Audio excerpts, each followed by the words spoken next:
GST composition scheme घ्या, कमी tax भरा असं सांगून अनेक लहान व्यवसायांना स्कीम मध्ये ढकललं जातं, पण कुणी सांगत नाही की हा डिसिजन चुकीचा असेल तर नुकसान तुमचंच होणार आहे. हा व्हिडिओ सेव्ह आणि शेअर करा, कारण एक चुकीचा जीएसटी निर्णय वर्षाचा नफा उडवू शकतो. कंपोजिशन स्कीम घेतलं की तुम्ही जे रॉ मटेरियलवर जीएसटी भरतात त्याचा काहीच परत मिळत नाही. इनपुट टॅक्स क्रेडिट बंद, म्हणजे जेव्हा सेल्सवर टॅक्स देतात ते तुमच्या खिशातून जातं, सिस्टीम परत देत नाही. बिझनेस वाढवायचा म्हटलं की माल इंटरस्टेट पाठवावा लागतो. कंपोजिशन स्कीम मध्ये इंटरस्टेट सप्लाय करता येत नाही.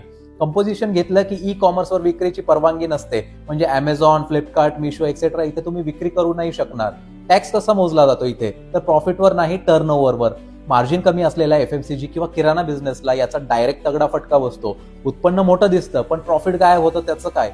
इनवॉइस बाबतीतही प्रॉब्लेम, टॅक्स इनवॉइस देता येत नाही, फक्त बिल ऑफ सप्लाय. B2B ग्राहकांना इनपुट क्रेडिट मिळत नाही, म्हणून ते तुमच्याकडून खरेदीच करणार नाहीत. कमी ग्राहक, ऑर्डर्स कमी आणि बिझनेस स्लो होतो. सर्व्हिस बिझनेस असेल तर लिमिट इतकी कमी आहे मित्रांनो की थोडी वाढ झाली तरी स्कीम सोडावी लागते. म्हणजे सुरुवातीला दिलासा वाटतो पण नंतर बिझनेस हातातच अडकतो. कंपोजिशन स्कीम वाईट नाहीये, पण चुकीच्या बिझनेसने घेतली तर महागात पडते. कमी टॅक्सचा लोभ आणि कमी पेपरवर्कचा कम्फर्ट दोन्ही मिळून ग्रोथ थांबवते. जर तुमचं जीएसटी रजिस्ट्रेशन घ्यायचं असेल किंवा जीएसटी बद्दल प्रश्न असतील तर खाली कमेंटमध्ये जीएसटी असं लिहा. आणि बिझनेस आणि फायनान्स कंटेंटसाठी व्यापारी मित्र रोहितला फॉलो करा.